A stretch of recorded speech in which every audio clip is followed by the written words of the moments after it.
Hello and welcome to a special episode of the REDstreams. My name is Amelia Korzycka and I'll be your host today. And with me I have very, very cool guests. But let me introduce you, Alicja Kozera, our senior committee Hi manager. everyone, nice to see you again. Boris Pogacz-Mureszkiewicz, our English adaptation director. Greetings, everyone. And Geralt himself, Doug Cockle, actor and voice actor. Hello, nice to be here. How does it feel to be in a Gwent tavern, guys? Amazing. There's no cards though. We need some Gwent cards. We have drinks. Yes. So, it's cool. And as you know, today is a very, very special day for us because we celebrate the 10th anniversary of The Witcher 3 Wild Hunt. What a ride. Yes, May 19th. Release. Yeah. Release. Yes. Also, it's very special because you are our first guest in this new tavern. Now we're showcasing to the world. Yes. It's a fine establishment. It's a fine establishment. I haven't seen a single innkeeper yet, though. Yeah, I mean, Maybe I don't know they will what come happened later here. on. Maybe. But yeah, guys, you probably noticed there's a lot of things happening this month and we're still not done yet. So, make sure to keep an eye on our social media and actually on the stream as well. Yes. So basically, we're gonna be talking to Boris and Doug today. But if you have any questions, please drop them in the chat and we will ask your questions to our guests. And for that, for people who come up with the best questions, we have special prizes today. Maybe we can showcase them. I mean, it's somewhere in the room, so maybe some people already did spot it. But if not, I will show it. So we have these amazing displays made for special occasion. These ones are not signed yet, but we'll have these guys to sign it for you. So it's extra special. So please be creative. Make sure to drop the questions about Witcher 3. We're talking about Witcher 3 today. Yes. In the chat. And our team behind the cameras are working on it. Let me actually maybe introduce them. So we have Sebastian Siejka playing the game for you. As you will see the gameplay. We have Laura and Martin gathering the questions from you. And we have also a bunch of moderators and our local team as well doing the best job in the world. Cool. So we are waiting for your questions, guys. So please drop them in the chat. We are waiting for really creative ones. They're ready for them. But in the meantime, we have some of our questions. So starting very easily, it's been 10 years. How does it feel to be living as Geralt of Rivia for 10 years, even 18? 20. Yeah. Yes. Well, yeah.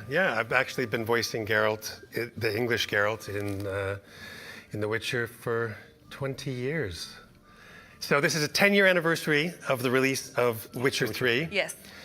And that is awesome. But for me, it's especially poignant because it's actually 20-year anniversary of me being cast as Geralt of Rivia in The Witcher, which has been awesome. Do you think he changed through all those years? Has he changed? Yes. Well, it depends on how you play the game, isn't it? Geralt has changed in many ways over the years. Most of the ways, actually, he hasn't changed, he's evolved. It's been really, really fascinating to be on this journey with the CD Projekt gang, the writing team especially, because what I experienced, I don't know if you guys experienced this, but what I experienced was what I can only call an evolution, an evolution of maturity, of the confidence, of the writing, and therefore the performance as well, across the board, not just. You remember what he started out as, though, right? Oh yeah. He an started out as emotionless monster killer. Yes, exactly. But an amnesiac as well. He had no memories. He had no identity, and you were there from his inception. Yeah. You've come a long way. So how it was, Boris, for you to find the voice of Geralt? It actually wasn't that involved of a process. It was we're talking about maybe towards the end of 2006 or the beginning of 2007 when we'd already picked out a partner studio in the UK, and the gentleman we were working with at the time, Mark Esdale, assembled what he knew, came to Warsaw with a short list, I would say, and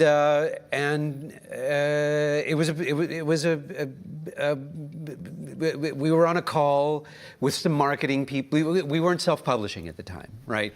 So we still had a publisher. We had some. We were on a call with some PR people or marketing people from the publisher. It was myself and Mark and maybe one other people from the studio here, just listening to voice samples. And I mean, the one thing that I sort of wanted is to try to cast a voice that could be the voice of an everyman. Yes, okay, there were the prerequisites of a badass, somebody with confidence, somebody. You know, I wanted a nice, rich something or other. But apart from that, I really wanted him to be an everyman who satisfied the idea of being an emotionless monster slayer, but at the same time, sort of was a baseline relative to whom everybody else emoted, and he sort of, you know, just went down the middle and tempered everything and remained calm in the face of adversity, and so on and so forth. And there were some funny ideas floating around in the room. I remember somebody from North America wanting him to have a drawl, because they were thinking along the lines of a gunslinger, and not even I don't know. The references that they were citing were like the Duke, John Wayne. Yeah, Oh, okay. John Wayne, and so on and so forth, and yeah, there were some, you know, outlandish ideas, but it came down to sort of, you know, finding a voice that would be a middle ground. Yes. You know, a middle ground that you know. Yeah, it would just be an anchor for players, and somebody, you know, because Geralt is a defined character, and it's a defined character that we give to players all over the world, and I don't know, if you give him idiosyncrasies, I think that inhibits identification. You know? I think you did a great job. Like the voice of Geralt has become iconic. I mean, you, Boris, for picking Dag, and you, Dag, for portraying Geralt. So we have first question from the chat. Let's maybe try and answer that. It's from Justin Pulliam. What inspiration did you use for creating the voice of Geralt? Well, actually, you know, Boris, you're talking about gunslingers and things like that. I remember at some point during the audition process, somebody said to me, and I don't remember who exactly it was, but somebody said to me, Doug, think about Clint Eastwood as Dirty Harry.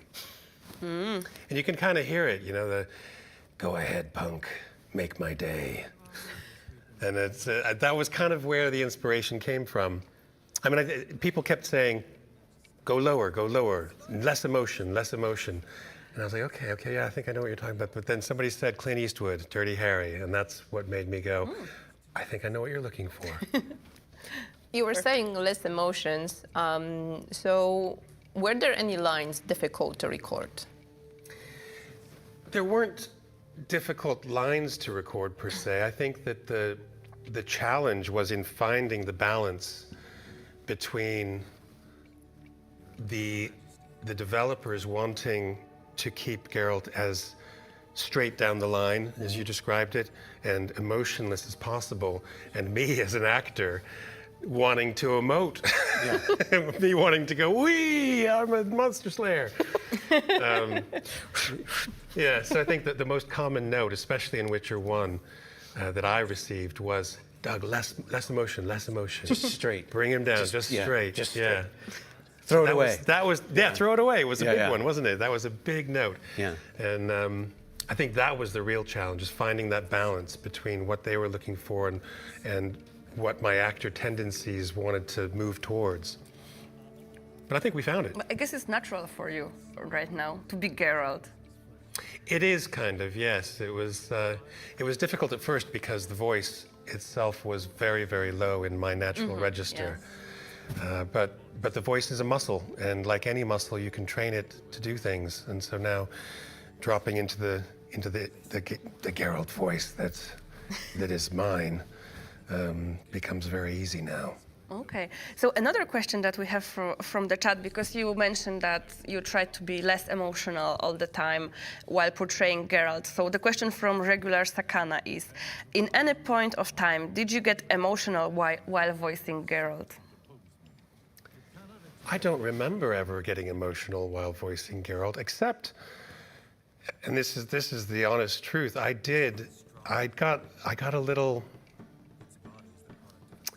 got a little teary-eyed when we were finishing up the pickups for Blood and Wine, because I knew that, you know, as CD Projekt had intended, at least, and as far as I knew, this was the end of the story for Geralt. And I think it made me really quite sad. I was like, oh, I hope I get to come back and revisit.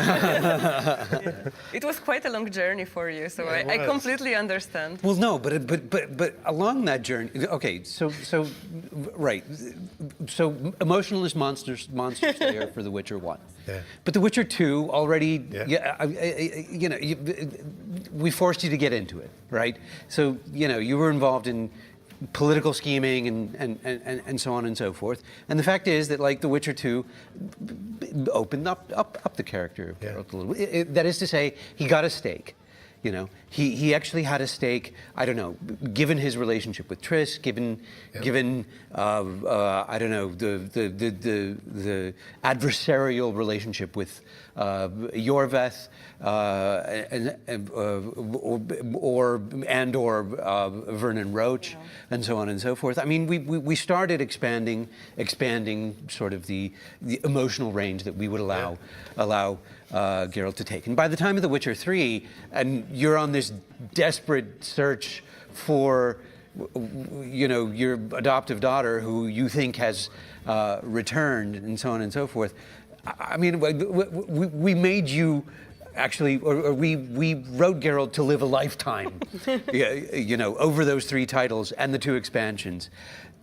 And I mean, it came, you know, you were a newborn at the beginning of The Witcher 1. You were, you know, a fulfilled father figure by the end of The Witcher 3, and you were a retiree in Corvo Bianco, you know, in your own vineyard by the end of Blood and Wine. So, yeah, I mean, we took Geralt through a life, and we made you live that life, you know. Yeah. Question to you both. Do you have a line from, like, you know, any game, Witcher 1, Witcher 2, Witcher 3 expansions, that will stick with you until the end? I have one, but it's more because of the way it ends up being used in my life now. And it's, damn, you're ugly. And part of the reason it sticks in my mind is because I go to conventions and sometimes people ask me to write that as part of the autograph, but they also want it personalized. So then I write things like, to Scott, damn, you're ugly, Doug Cockle. And I just think it's very odd. It's a very odd thing. I don't know. Yeah, I love many of Geralt's lines, but I think sort of the one that is most appropriate for this day and age and these times is one that I go back to time and time again in interviews, and that's you don't need mutations to strip men of their humanity. And I mean, it's one of those moments when Geralt, in spite of himself, I think, turns out to be a little bit of a philosopher, you know. And yeah, I really enjoy those. You know? He has a lot of those kind of lines, Yeah. and I think it is. I think he is a philosopher. He's lived a long time. He's had a lot of experiences. He's loved some women. He's drank some beer. He's eaten good food. You know, he's had a lot of experience. He's experienced war, unfairness. Yeah. So, There's this one line that we actually wanted to bring up. I don't know if you remember that, but it's, you think universals exist as real and distinct entities or only as mental constructs? That's what Geralt asks Uma at some point of the game. Yeah. But see, that's And what I it's mean. super philosophical, yeah. Yeah. Yeah, he's very philosophical. But he picks his moments. Yes, yes. Then it's you're ugly or wind's howling. Yeah. Wind's howling. I mean, wind's howling is my favorite line. Alicia, what's yours? Oh, I don't know. I played in Polish. But maybe we should ask chat, what's your favorite line? Make sure to drop them in the chat. We'll see which one is the most creative one, or like long forgotten one. Or the worst one. Or the worst one. Worst one as well. So what was the most important part for you guys to make sure that, you know, will create Geralt, apart from like obviously the voice and being less emotional and stuff, but maybe there's something else as well to Geralt in there that maybe we don't know about it yet. The most important thing in the Yeah, for process you personally, yeah. For me, it was just about finding the truth of the character. It was wanting to, as a voice actor, all you have is your voice to communicate the character, and then you rely on the concept artists, the animation people, the visual artists, and all kinds of other people who are making the character look the way they need to look and do the things they need to do. So as a voice actor, I'm always very conscious that I want to bring as much of my truth of Geralt through the voice as I possibly can. So that was always my first and greatest concern. Okay. Yeah, I think that's my answer to that question. What about you, Boris? I mean, you guys know Geralt the most. The best, yeah. Okay. So, for all of his, for all that's said about him being an emotionless monster slayer and so on and so forth, and I think, and I mean, you know, we totally owe you, I think, a great deal to.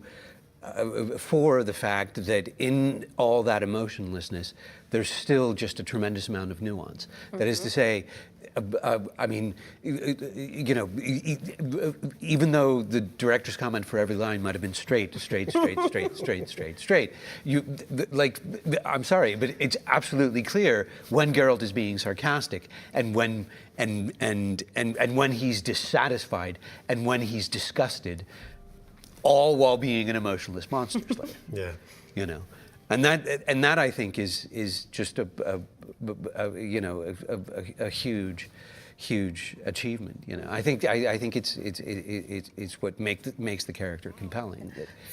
While you know being sort of from following the trope of the emotionless badass monster slayer and so on and so forth, it's still really apparent what he feels at any given time. You know. So there's actually a great question from Yuna. Geralt's dialogue walks a fine line between poetic, sarcastic, and mean. So how do you find that tone in writing while staying true to the source material? I mean, it's just in brain chemistry, I suppose. I'm not sure that, you know, there's no trick to it. I mean, okay, in general, what we try to do is, there's not a character in any of the games that we don't try to write through. That is to say, you do not write you're never just giving a character information. You're never, you know, giving a character, I don't know, quest business to describe, or you want always to write lines for a character through that character. That is to say, through their thoughts, and you you imagine their point of view, and you in imagining their point of view, you I don't know, take into account their biases, take into account their desires, and only then do you actually start spitting the character's lines out on the page, and you can actually tell,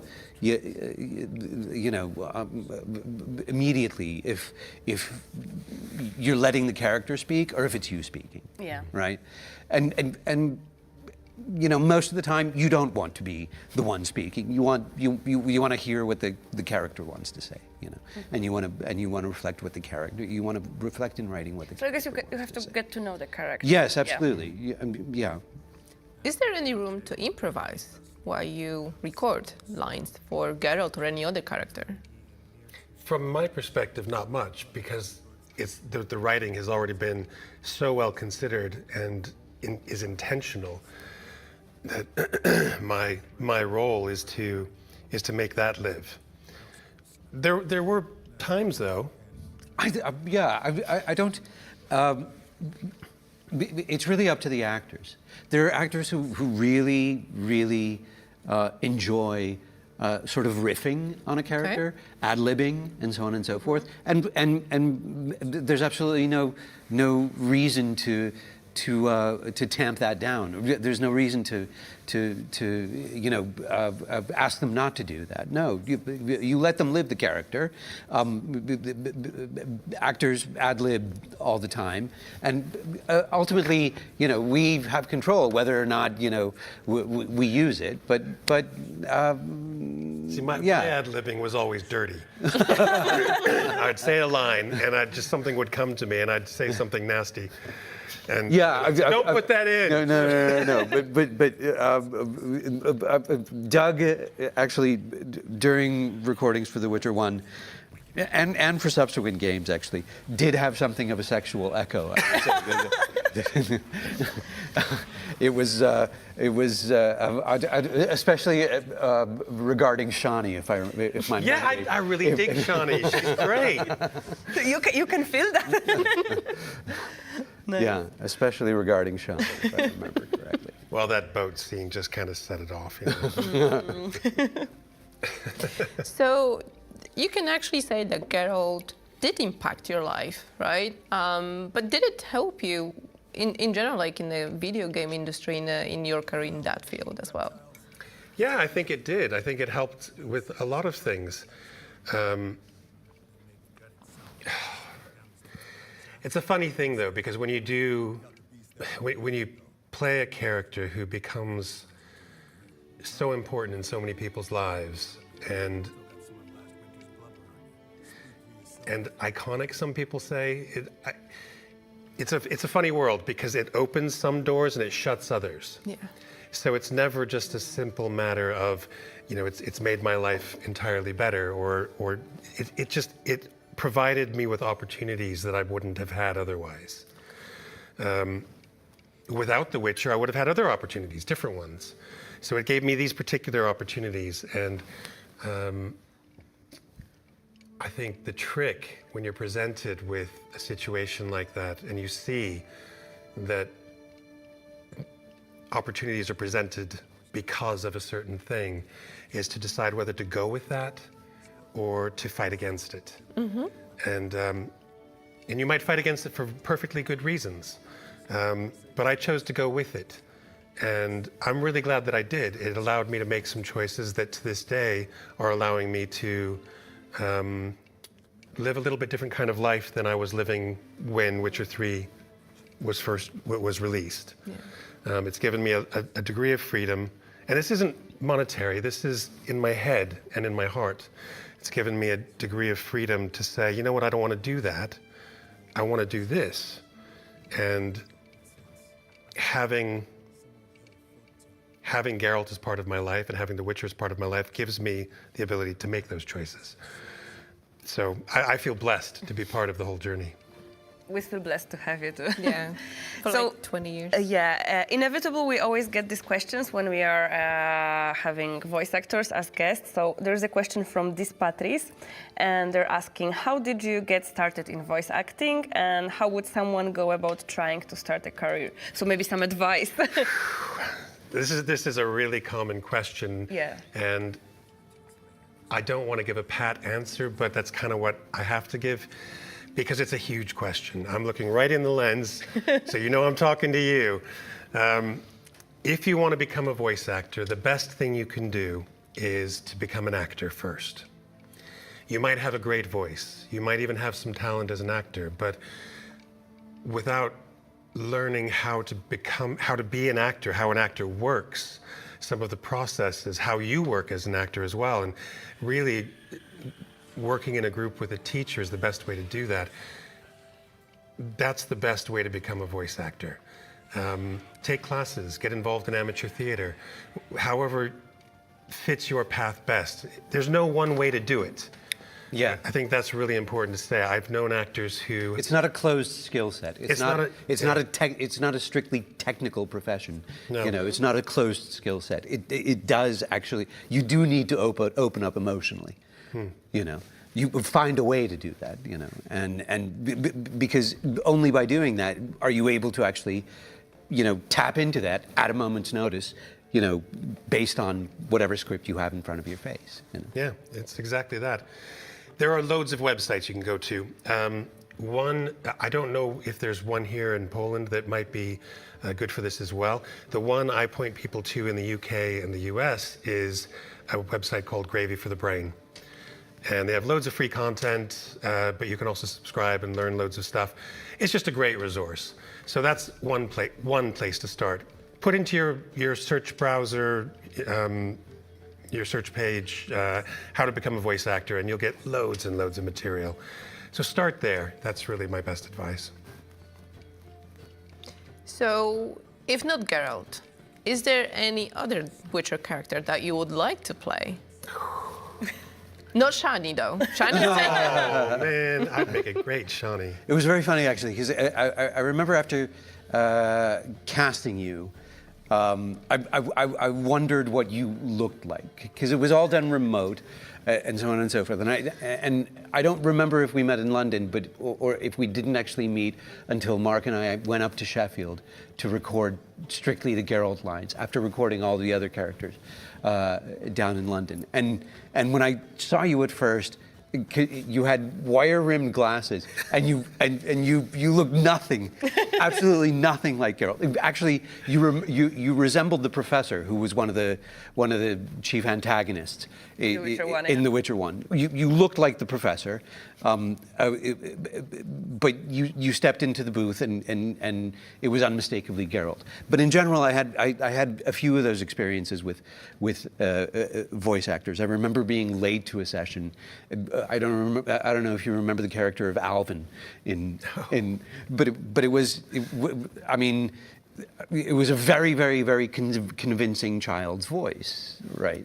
But it was done by I don't know, 40-odd or 50-odd-year-old woman. I remember being late to the session where we started recording Alvin, and I was hearing, and I went into the control room, and there wasn't a window into the booth, and I was hearing a 7 or 8 year old kid just line after line after line, and when the session was done, a 40-odd-year-old woman walked out of the booth, and I remember just my jaw dropped, you know. It's kind of magical, actually. Yeah, it's one of the wonderful things about voice acting is, and this is, you know, why people are often drawn to it.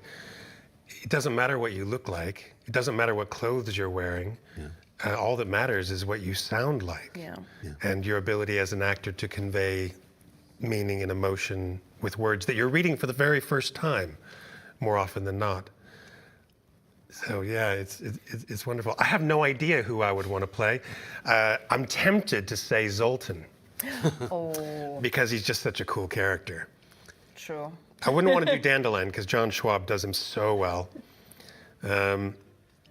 Yeah, Zoltan maybe. Zoltan is a nice choice.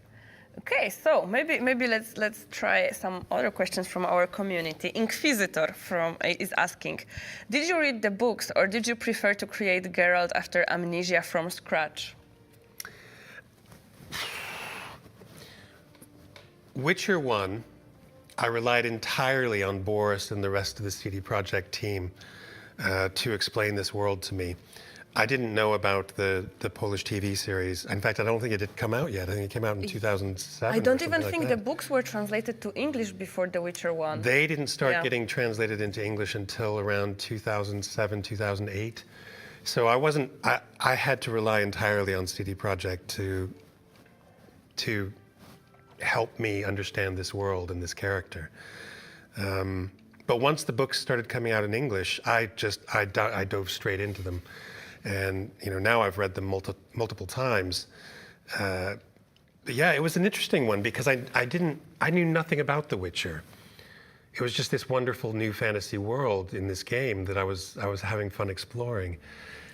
And I knew that there were books, but I couldn't access them. So I was kind of in this weird vacuum. No, you were in the right place, actually, because as an amnesiac, you didn't have the right to know anything about Geralt. That's true. So that's perfect. Yeah. We did have concept art and things like that around Yeah. the studio, and that was really cool, and that helped me understand the Yeah, world. and I mean, Geralt could look at himself in a looking glass in the game as well, and he knew what he looked like. But besides that, he didn't know shit.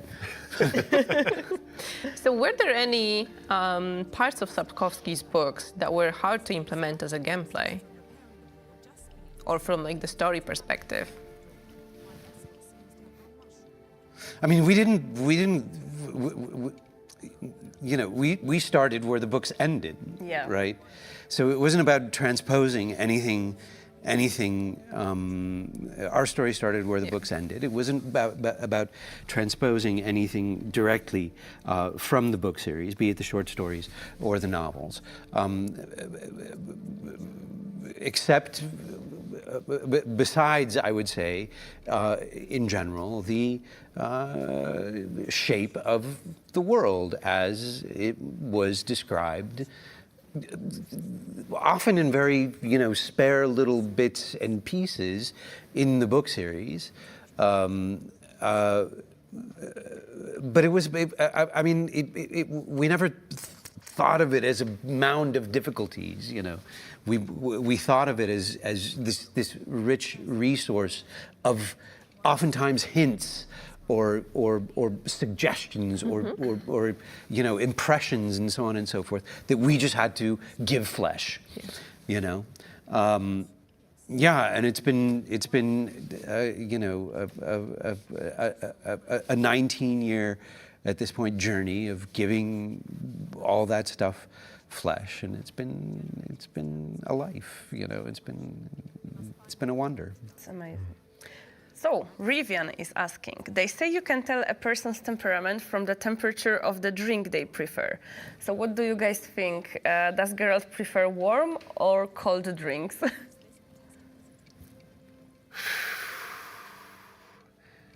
I think he prefers room temperature. Diplomatic. I don't think he likes it too hot. I don't think he gets drinks that are very hot very often. I think he also probably doesn't get too cold, except out of a mountain stream, But after a night on the path, you go to a tavern and a hot drink would be pretty great, no? Of course it would be great, yes. Yeah. It's difficult. I think it's going to be difficult. I don't know. I don't see Geralt as actually enjoying creature comforts. Yeah. No, okay. I think Geralt gets what's the word? He gets he gets a kick out of downing a spicy potion. Like when he takes that hit of black blood, and he conscious of the effect that it's going to have on him, and it's going to make him contort, and it's going to make him suffer, but it's going to make somebody else suffer even more. I think he gets a kick out of that. That is, I think, the potions in their various versions, I think, are Geralt's beverage of choice. So rather spices, not the temperature. Spicy stuff, not. Yeah. Like not the creature comforts. No. I don't think. Okay, I can see that. I can see Yeah, that. absolutely. Do you guys come back to Witcher 3 as players, not as developers, voice actors, but just, you know, gamers? I do. I do too. Yeah, every once in a while I go back and I my Geralt, who I left at Kaer on my PS4, I love to go back to him because there's so much to explore in Witcher 3, and I didn't explore it all my first playthrough. I mean, I've only done one full playthrough, but you know, I tried to focus on the story, and I didn't do every single side quest. So I left loads of side quests behind, and I tried some that I failed miserably at because I wasn't powerful enough to actually achieve them. So I like to go back into the Witcher world and go mess around.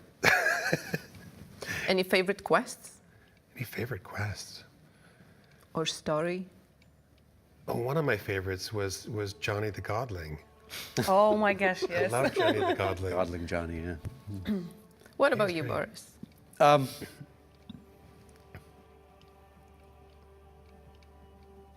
You've seen so many quests, probably. This is the problem. There's so many to Yeah. choose from. No, I mean, when I go back for the feels, right? I don't know. I'll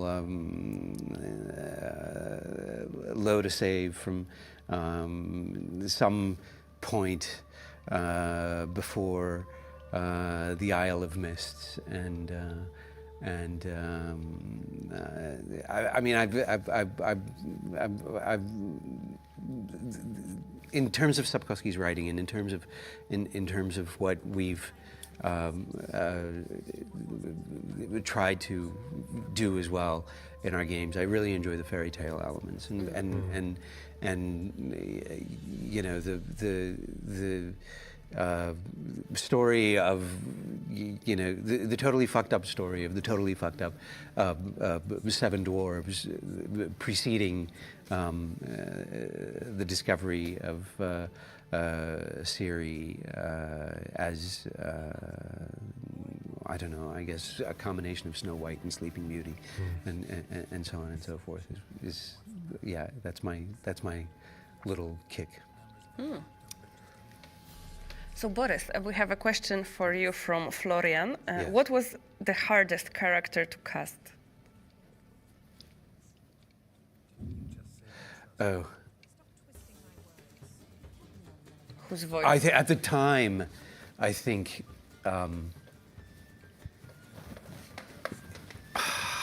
it was probably Letho of Gullet. For this, okay. So in terms of the Witchers of Kaer and you know, Eskel and Lambert and Vesemir, or you know, the cadet from the Witcher 1, Leo, it was all sort of, I don't know, they were all of a kind. And then with Letho, we had to, you know, sort of figure out what we wanted to do with a Witcher who did not choose to do the right thing, you know, and was going to be, you know, very clearly, you know, adversarial relative to our player character. And yeah, it was tough to define. What do we I mean, we had a clearer idea of what we didn't want him to be than we did of what we did want him to be. I think we landed, you know, very well with him, but yeah, it did our heads in, I think, for a while there to like, okay, let's talk evil Witcher, you know, and what exactly are we talking about? And then we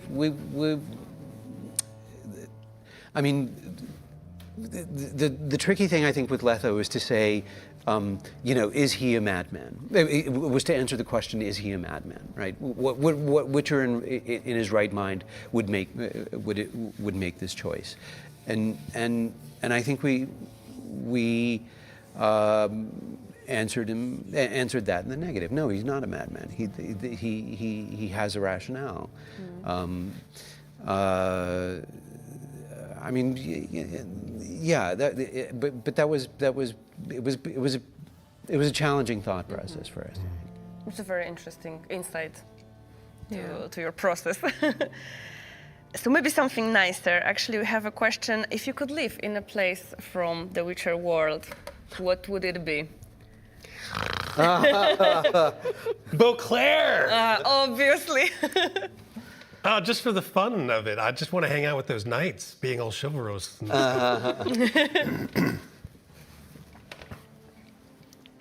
It's also like the friendliest, I guess, Yeah. place It in is, the yeah. Witcher world.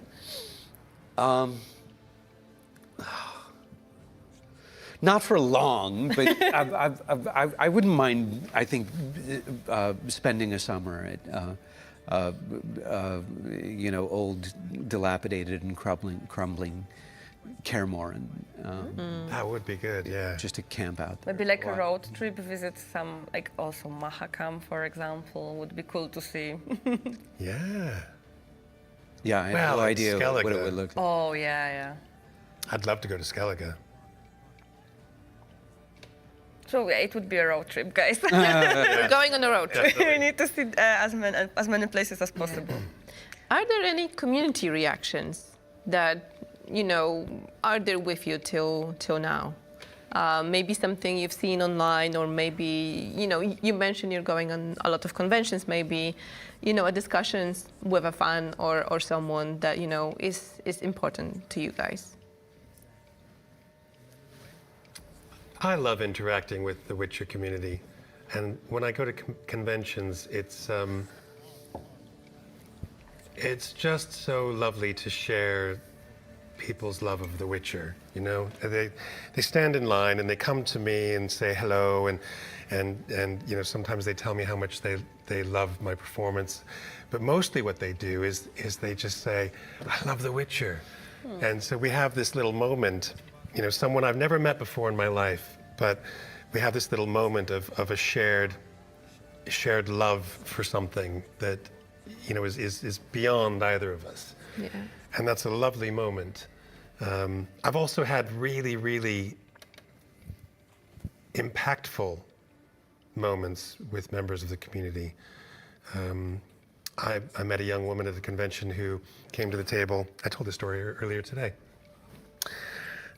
Came to my table and she couldn't speak. She was having trouble speaking. She was so nervous. And then she started crying, and I went around the table and I said, "Can I give you a hug?" And I gave her a little hug, and then she kind of relaxed into it a little bit. And then she said, I'm just so happy to be able to speak with you. You are so important to me. Your portrayal of Geralt and the Witcher game, it was the only thing that got me through the death of my mother. And moments like that make your heart stop a little bit, because as an artist, you hope that your work is impactful, that you hope that you have a positive impact on the world. But sometimes you don't see what that impact is.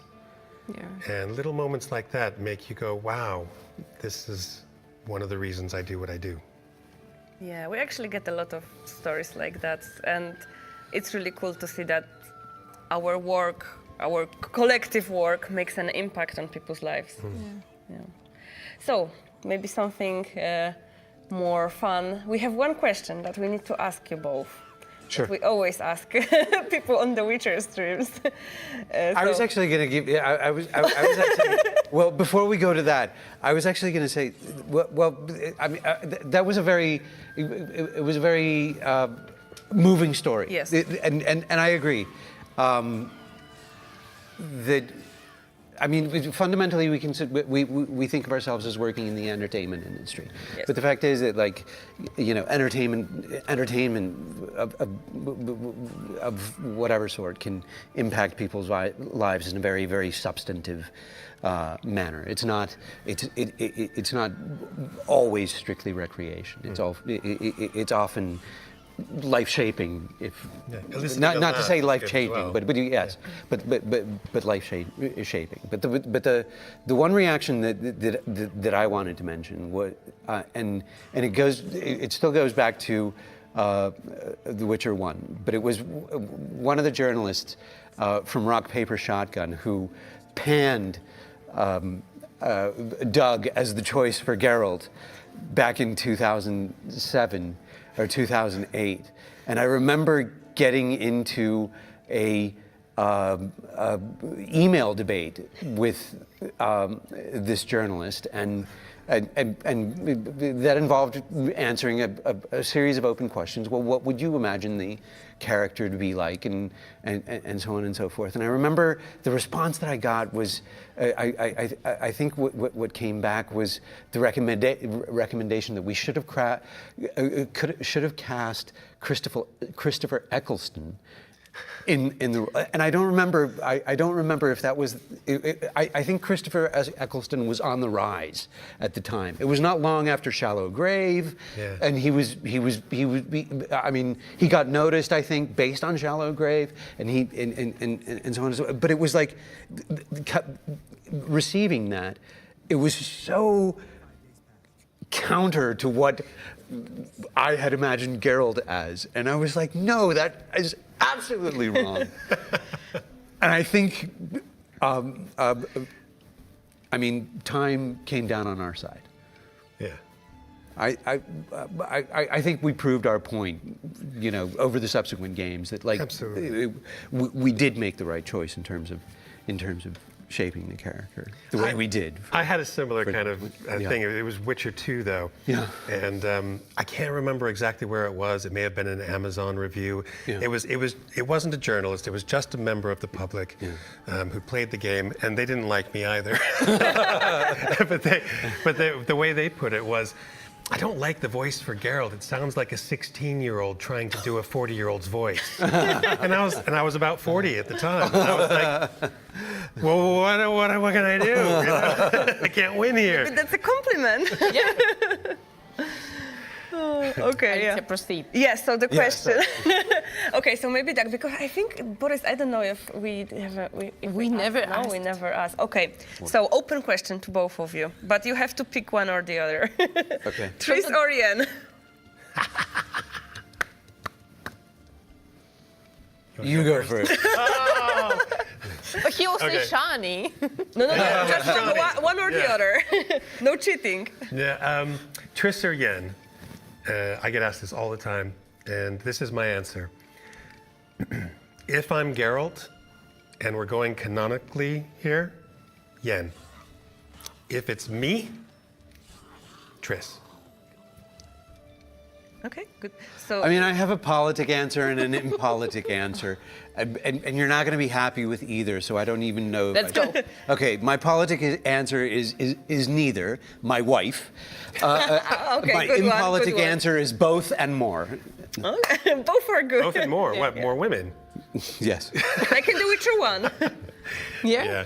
No, Okay. it's an interesting question because they're both so amazing. They're amazing women. They're amazing. They're powerful. They're smart. They're funny. They're beautiful, and they're very different. And so I think that, you know, the choice of Yen or Tris is really down to, you know, what energy you want in your life. Yeah. Yeah. What's your preference? I've dated both in the past. I'm married to neither at the moment. I'm not planning on getting married again or anything like that. It's, you know, I've dated Jens and I've dated Tris's, and they were both experiences I would have again. But yeah, I think you have to decide what it is, what energy you want in your life. I really like that answer. Good so answer, guys, good answer. you heard it here first. Doug is Team Tris. Do we have any final questions from the chat? I don't. We're I mean, we slowly had moving a request actually because there was the talk about the voice lines, and there's one voice line that Polish community really loves, and they wanted you to say it with your girl voice. So this voice line is zaraza. Zaraza. Nice one. I hope you liked it, guys. It's like damn it or something like that. Oh, I gotta say it with more intention then. Yeah. Okay. Yes. Zaraza. Really nice. Thank you so much. What was that line in English? Probably damn it. It's something Probably like damn that. it. Or was yeah. it fuck? Or just fuck, yeah. Yeah, Probably. Fuck. Okay, so I have the very last question for you guys. What advice would you give yourself 10 years ago? What would be the question or, you know, don't do it, do it, that you would put in a time capsule?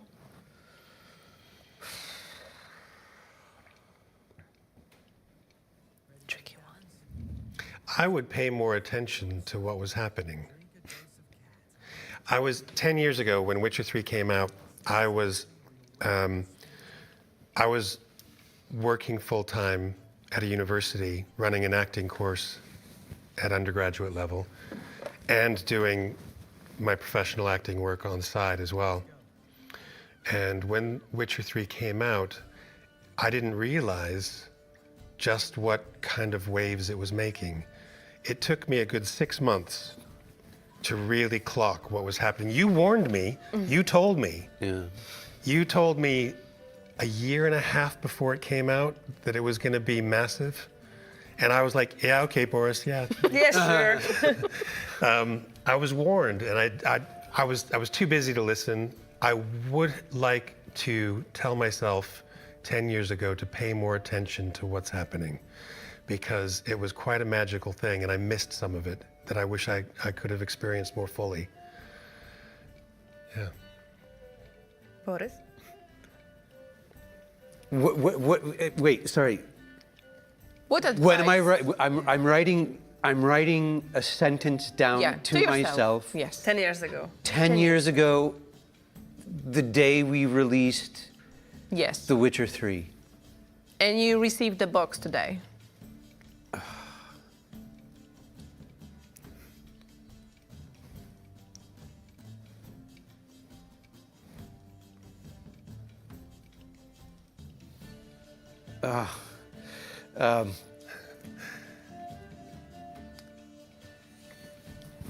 Jesus, It's a hard that's one. It's a hard one, yeah. That is difficult. I mean, I want to say something like,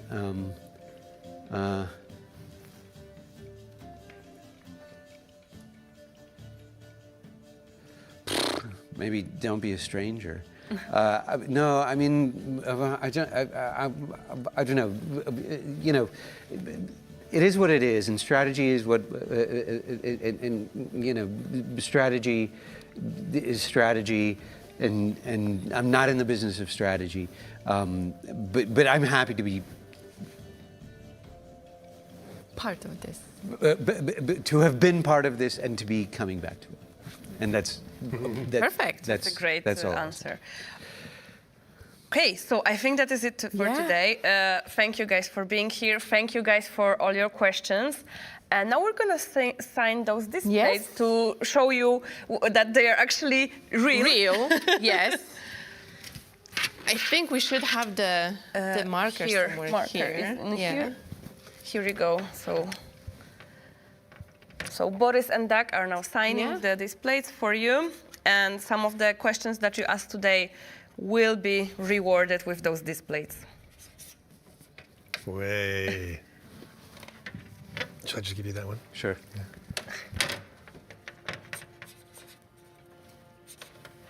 These are beautiful, by the way. They're absolutely gorgeous.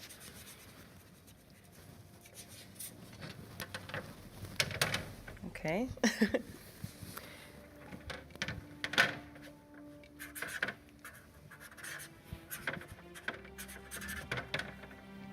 Yeah, I will take this one.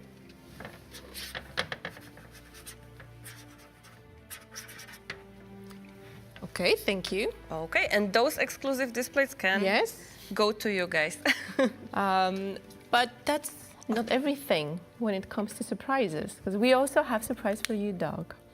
Do know, you? yes, it has been 10 years of the Witcher 3. 20 years of you being 20 Geralt. years of you being Geralt, and Geralt needs something. Yes. And this actually goes from our partner. So if you didn't see Raven's Forge yet, these came Oh, I know about Raven's straight Forge. from Raven's Forge. So yes, There you go. we have the whole set of the swords for you. Yes, one Oh, silver, my one steel. That's amazing. There you go. Wow, look at those. Look, they're engraved. Beautiful. You know, Geralt needs his swords. Of course he does. This is beautiful. Yes, this is Wow. the second one. So yeah, if you guys want to feel like Geralt, Amazing. we have the link in the chat. Just type !point Raven's Forge, and you'll be able to get the swords yourself as well and be like Geralt as well. These are beautiful. Thank you. Our These are pleasure. amazing. I mean, it's well deserved. You think they'll let me through security in the airport? We'll ship them, don't worry. We'll make our own magic. Maybe we'll do a portal Oh, for wow. you or Yeah, something. oh yeah. Thank you. That's very unexpected and very, very welcome. Thank you so much. So before we go, do you guys have anything that you would like to share With our community. with our community? Yes, I will share something. I love you. Mwah. Aw, that's awesome. Thanks so much for being with us all these years through so many titles. Awesome. So I guess that's it. Thank you, guys. It was lovely to have you, Doug. We loved having you finally come here and join us for a stream. Boris, as usual, it was a pleasure. Unfortunately, we need to wrap, but I hope we can meet again on a stream about Hopefully something. soon. Maybe we'll see. And yeah, and me and Alicia will see you guys very shortly, actually, with Jacek Rozenek and Adam Badowski for Polish edition of the stream. But maybe, who knows, we'll have subtitles, so everyone would be able to also hear from Polish Geralt. But obviously, that's not everything. And yeah, we'll see you also still in May. So stay with us till the end of the month, at least, hopefully. Yes, keep your eyes on our social media channels. We still have some surprises planned for you. Yeah. And we'll see you guys next time. Have a good Monday. Thank you. Bye. Bye, guys. Bye.